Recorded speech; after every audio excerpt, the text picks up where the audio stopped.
Ganyan ba laruin yan?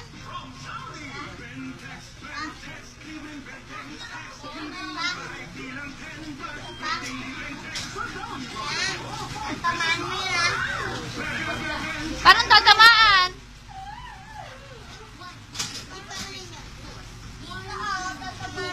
Hindi naman ganyan laruin yan eh. Ay!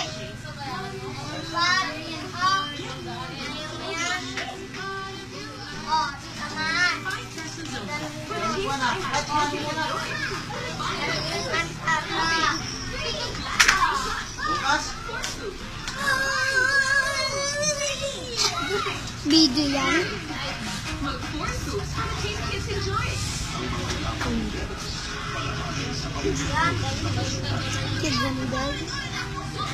Para pag makita niya kung gano'n siya kakulit sa likod. Nilagyan na din yung Tingnan natin.